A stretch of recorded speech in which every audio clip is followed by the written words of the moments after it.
Hi everyone, welcome to episode number 2 of The Light, Leadership Diaries. It is an honor and a privilege to have some special guests with us today.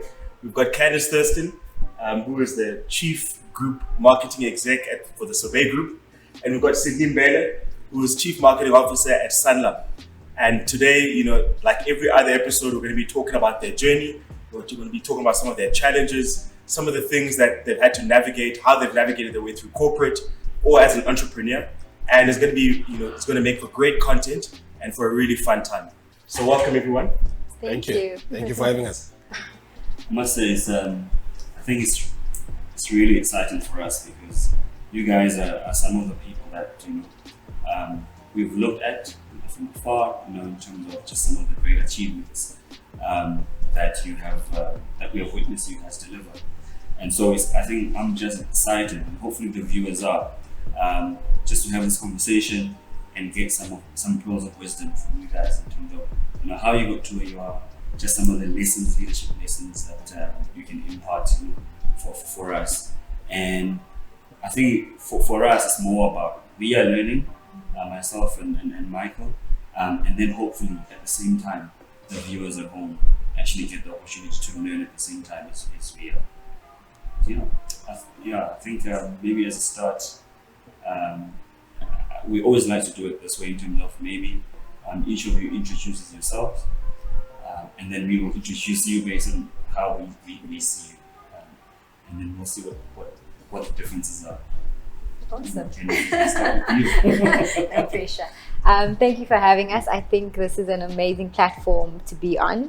And I think you saying that you and Michael are learning, but I think I'm learning every day. And I think the more we're in the positions you are, the more, the industry is changing. You often feel like you're also learning and you need to know more. So my name is Candice Thurston. I am firstly the founder of Candy & Co., which is part of the Sorbet Group, and recently have taken over looking after the Sorbet Group from a marketing perspective. Very quickly, my background is I was at Unilever for 5 years, and then moved into MTN, where I looked after the World Cup from a marketing perspective, and then moved into MTN SA, where I looked after the consumer portfolio, and then obviously went into the entrepreneurship space with Candy & Co., which is really a brand that I launched for women of color to really revolutionize the hair and beauty space for women of color. And now it's quite exciting to look after all the different brands within the beauty and hair space. And really the journey is how we continue to take, I think, the brand and the industry forward into really driving an equalized environment across the different spaces. So that's me in summary.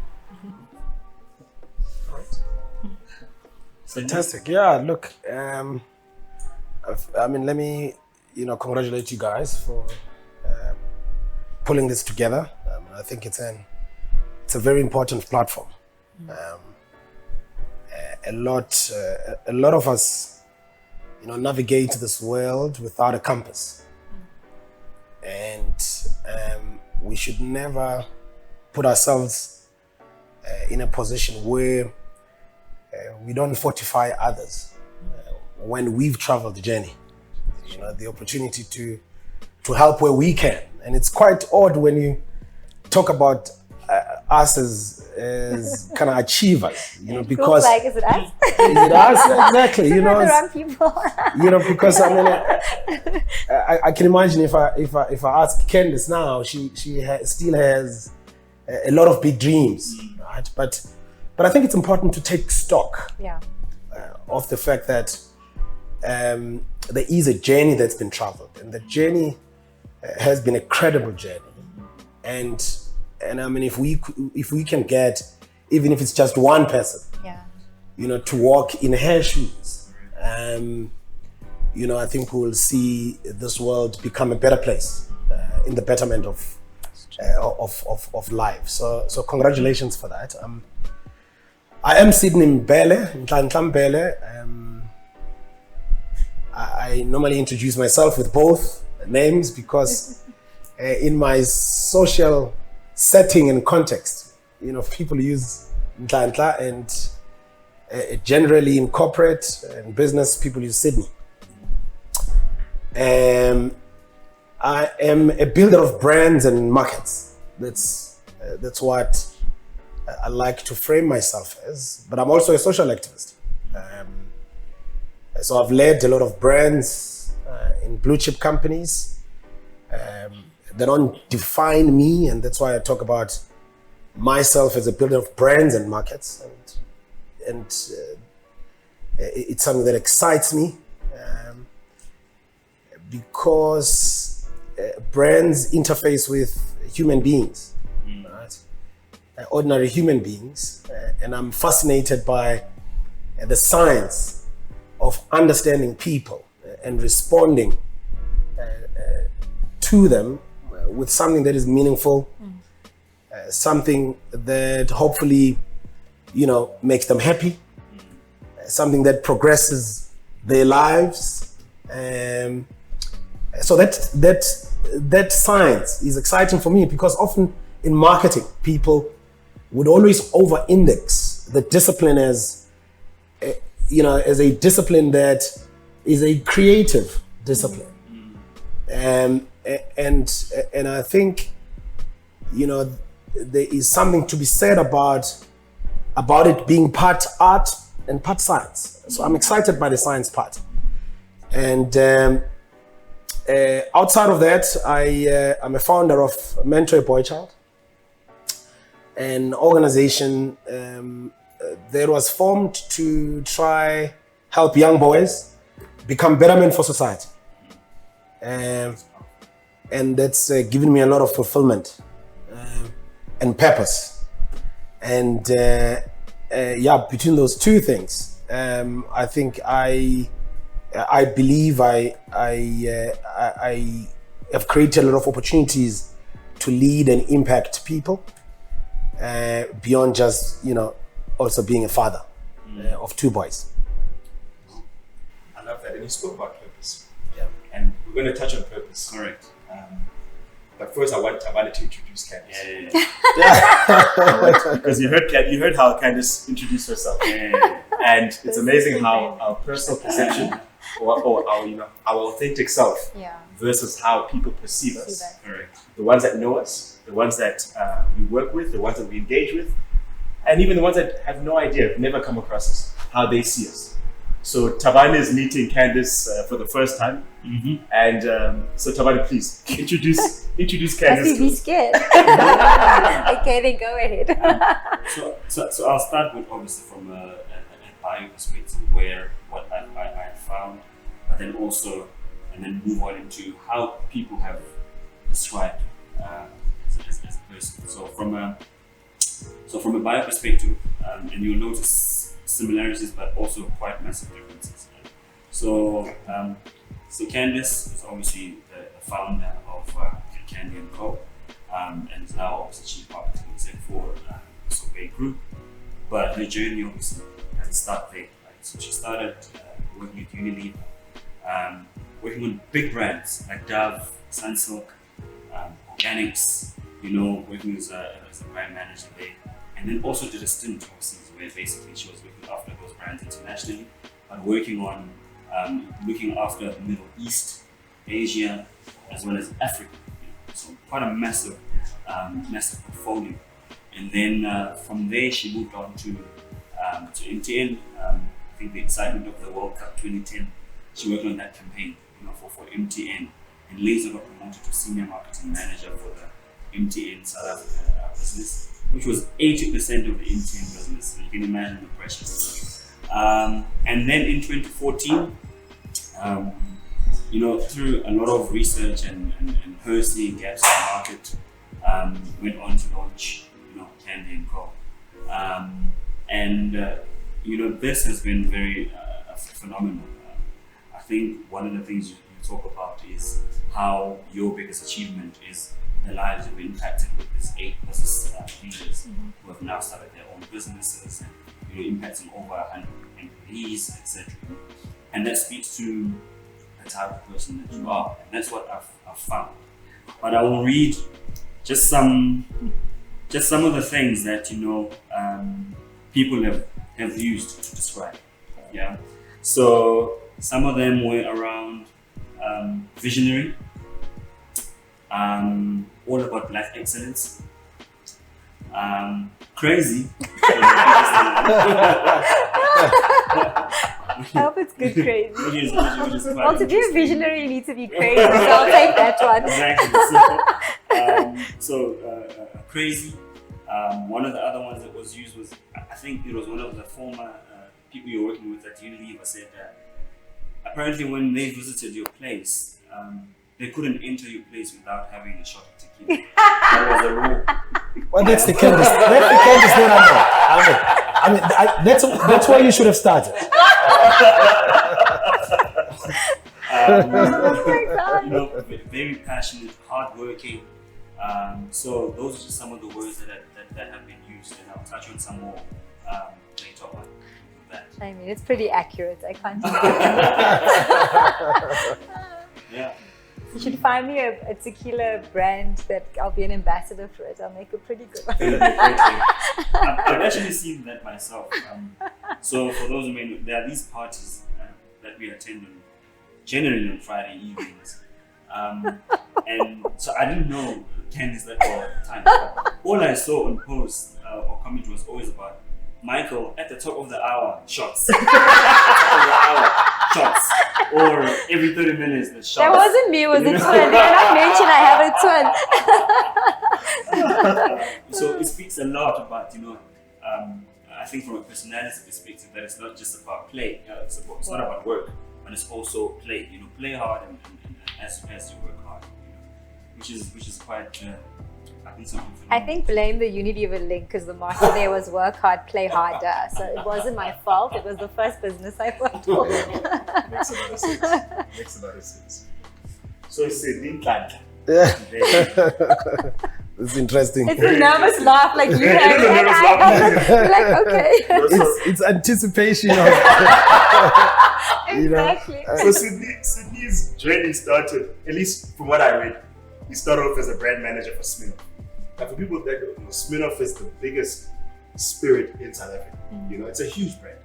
And as a black brand manager at the time, we're talking years ago, to have a brand of that magnitude, under his portfolio that he had to manage and lead. Sydney's had an illustrious career. And what I found quite interesting is the fact that it's all been in marketing. So, we spoke about, building brands. So that is something he's been very passionate about, and it's followed him throughout his journey. So from spirits to Celsi, marketing manager at Celsi, so to telecommunications, to Unilever, where he was marketing director for savory foods, and then from there headed up global brands for deodorant. So, and he was there for plus minus 5 years. What I found really interesting is that after that, he had a stint at SAB, 18 months. And I'll ask about SAB and the culture and why he spent such a short space of time at that time. Because I'm sure there's something behind that. So he headed up the global brands at SAB Miller. And then from there, from that industry into the financial services, completely different space altogether, where he then moved to Liberty. Nedbank. To Nedbank as executive head of marketing, where he spent a substantial amount of time, at least 5 years, in the financial space. And then from there he went to Liberty, also as an exec within the marketing space. And now, where he is at Sanlam, where he's been there for about 18 months as chief marketing, or chief brand marketing officer. So as I said, a very illustrious, career. People that know him, or people that have worked for him, they said, these are the things that they said. They said, Sydney is very kind, he's very warm, he's a consummate gentleman. He knows who he is, where he's from and where he's going. He's very passionate about not just, helping brands achieve what they need to achieve, but also the process. He takes people on a journey. And people in his team that have worked with him have said, he's such an inspirational, visionary leader. One of the people actually said, what she said is, there were so many opportunities that Sydney gave her where she had failed, and he continued to believe it. And right now, she's very senior where she is. Her journey is carried on, and she said, "You're probably the best leader that she's ever had or come across." That's which speaks volumes to your leadership style, as well as just who you are, as a human being. A master of groove. They said Sydney is always, he's the life of a party. And I can say this, I can agree to this. Because Sydney and I we stayed in the same estate. and security would phone my house and say, hey, Michael, Mr. Lemoni, can you please turn it down? I said, what are you talking about? I'm sitting here, I'm watching TV. There's nothing happening. And then I go outside of my house and I say, hey, Sydney, I know what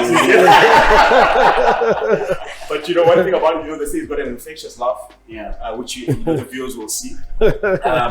And he talked about being the founder of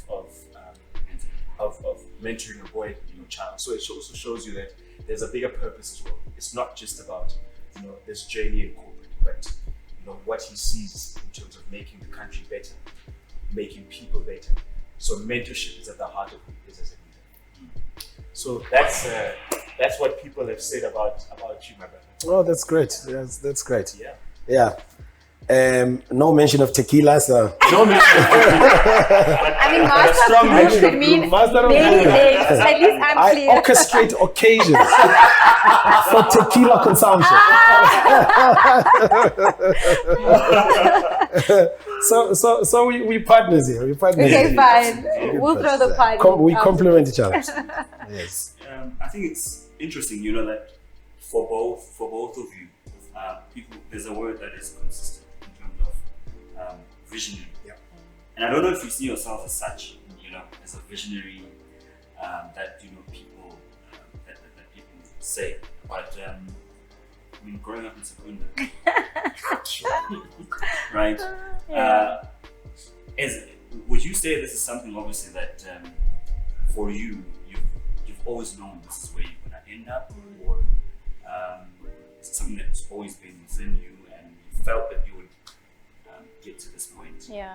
So I think it's interesting, just to correct the Secunda thing. So I actually grew up in a place called Thistle Grove, and it was basically because Secunda only allowed white people to stay there. So Thistle Grove was the place that, I'll use race, Indian and colored people stayed, Emalente, so we were separated. But I say Secunda because nobody knows Thistle Grove. So for all the Thistle Grove people, shout out to you. For the 10,000 of us there, yeah. So I think, honestly, came back, coming from a mixed race family. So both my parents were very mixed. So my dad was in Glovu and Thurston, and my mom Naidu and Smith. So always coming from quite a mixed family. And, going to schools, growing up, we were picked on quite a bit. And what are you? Why is your mom like this? Your dad like this? I always say my brother was sent home twice from schools to get his birth certificate because why is your son named Thurston and you're in an Indian primary school? So I think what was interesting for me is my parents always brought us up to say you'll be the hardest working, respect people, give to people, change the world. So I think I'm a product of my parents, to be honest. And as much as I had a really tough dad and I didn't like him at times, he instilled certain things, and my mom instilled, like I said, they were very hard workers. And if I take it back and I look at it, my mom started a school in Thistle Grove for kids that couldn't afford to go to kindergarten and and a creche. So she started in our garage, and so I think that was just my upbringing. And growing up, I don't think I know you started saying I want to be an air hostess in grade 2, and then I wanted to be a dentist, and then I wanted to be then I went to okay, I want to work like my dad. He works in business because he works in Sasol. So I always knew that I did want to do something that will fundamentally change things. I was a creator growing up as well. So, my parents put me into extramural activities to keep us out of trouble. So, I got my SA colors in acrobatics. I got my provincials in hockey. So we were always people that my parents would say, you work hard, and if you're not going to do it all the way, don't do it. So that fear from our parents, I think also was good. And also when we got to varsity, they said, if you fail your first year, you're on your own. So I think I do have to put a lot of who I am today, with my parents and actually growing up in a mixed race space. And I think I'm, aside from just, visionary for me is definitely not what I call myself, but I do know that I want to always change things, and I won't allow rules to say you can and can't, and I sit here today and, Candy & Co. is a stepping stone to show how you can change things. So I still sit here thinking that I don't understand why poverty exists, and people might laugh at me and say I don't get it, but I don't believe that anybody shouldn't have the right to eat, the right to be educated, so that for me is a lot. And I might at 60 or 70 or 80 look back and I call it creating sustainable human beings. And that sustainability is not about giving for free. It's not about creating laziness. It's about how do I equip you to be able to grow a garden, run a business, sell vegetables on the side. And we come from an entrepreneurial country. The fact that our moms and grandparents were upholstering, couches, that's what my grand did. So that idea of it is where I want to get to. And Candy & Co was proof concept. And, that's a different journey that will be taken on how you can take Black females and give them businesses to run, how you can create employment for stylists in a formalized environment. So I think, I wouldn't say I was a visionary, but going forward for me, I just feel like I'm starting my journey. I don't feel like I'm successful. This is just the beginning because it's proof concepts. And I still sit and think, is it good enough? Am I doing enough? Did I make the wrong decisions? And I think Sydney mentioned in the beginning is that I never feel good enough. I'm constantly anxious of like, what do I need to do more? How can I make my franchise partners make more? How can I go into communities and convert their salons into Candy & Co? So there's always a bigger journey for it. So I don't know if that kind of gives you a summary of it. And now that they say I'm a visionary, it is. Visionary is just about, taking something and changing it for the better and believing that you can and making mistakes and getting up and then going forward. And you're never going to do it alone. It is about having the support around. I mean, I know Sid from Unilever, and, we've often had dinners and, lunches, and, he would be like, Hans, this is what you need to think about. So it's also that community that you surround yourself with, which is your friends, your family, your mentors. And I'm the same for him. Every time I see Sid, it's like, I'm so proud of you, oh my gosh, like just continue. So I think it's also the environment and the people that you allow in your circles. I'm not somebody that wants people in my circle that's going to drain me or secondly want to compete with me. I don't like being around. I'm a different person, I'm on a different journey, and I think that's a big part of being a visionary is you can't have things distract you in a weird way, and distractions will come. But I think within that space, it's really about surrounding yourself and being centered, I suppose. Yeah. Wow. And I mean, Cindy, for you, would you call yourself a visionary? That's what people say. Look, I mean, I couldn't have predicted this kind of picture that you are seeing now. I struggled a lot at high school, academically. And, so I got out of high school with my confidence very low, actually. I couldn't string a sentence of English, properly. When I went to UCT, I couldn't ask questions in class because I was scared that people were going to laugh at me, and I mean, looking back now, and that's the beauty about this platform, right? There's we never take the time to actually just go back and, recollect, some of these things that have brought us here. In a sense, I'm finding this is very therapeutic. Yeah, it is. It's very therapeutic. Dr. Michael. So I could never have seen this picture. My parents, even today, I don't even think they actually understand the magnitude of. They know I'm doing well. They know I'm doing relatively well, but they don't quite understand exactly what I do, and how big it is if you compare it to where I was, for example, in high school. And looking back now, I mean, clearly it was not an issue of incapacity. Clearly, I was not applying myself, sufficiently to be able to use, all my assets and capabilities at the time. So I mean, for me, it really, I'm finding that, every time I think about it, I actually appreciate, but we hardly think about it because we're in the fast lane, right? We are busy trying to achieve more. So how do I then get here? I I was very fortunate to work with incredible leaders, people who inspired me, and very good at, in the same way I can articulate myself now, and I say to you, when I came out of high school, I couldn't string a sentence of English. So self-taught, but I'm also very, very good in live action learning. And I watch people do stuff. I watch Candy do stuff. I watch people that I admire do stuff. I copy it like you can't believe. You know, and so I was very fortunate to be exposed to really good leaders. And every time I saw something good out of someone, I would say, you know what, actually, I want to steal that with pride.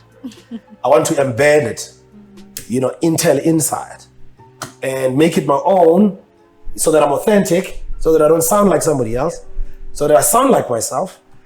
And it is through that I've been able to hone my skills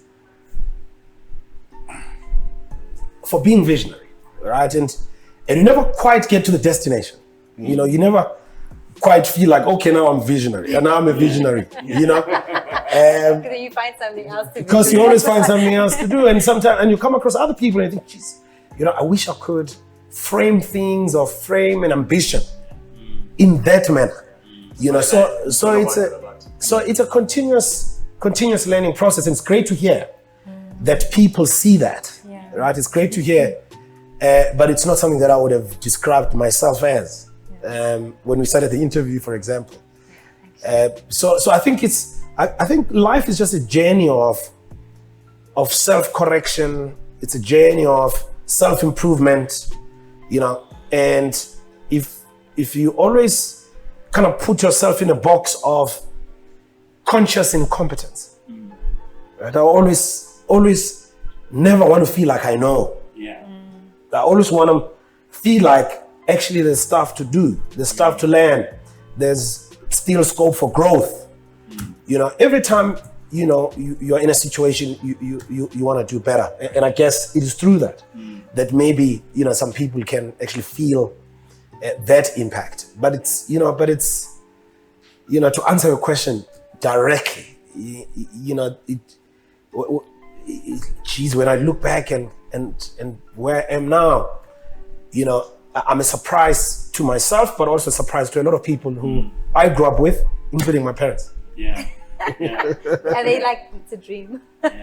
Yeah, because I was also a little naughty, you know. I was also a little naughty. I was a naughty boy, and I was, as I say, you know, exactly, master of grooves here and there, you know. So I was not quite the, you know, the prototype, right? Of here's the boy who's gonna become something. Correct. So a lot of people actually didn't see this coming. I didn't see it coming, right? A lot of people actually, it's like every time it's a shock. It's a shock, and it is a shock to me too. So I'm just grateful that with humility, I'm grateful that, you know, that I got here, and that I still have dreams, you know, to achieve more. So thank you for joining us for episode 2 of The Light. I really hope that, you know, today has been not just inspirational for you, but it's been very educational as well. So if you like today's content, please make sure to subscribe right here. After you subscribe, Tabani, what should they do? Hit the bell notification so that you get communication every time we upload an episode. Make sure that you like it, you share it with your family, your friends, your colleagues, anybody who you know wants to be inspired or wants personal growth. And make sure that you comment and give us some of your pearls of wisdom in the comment section below. We'll start guys. Guys. Let me take this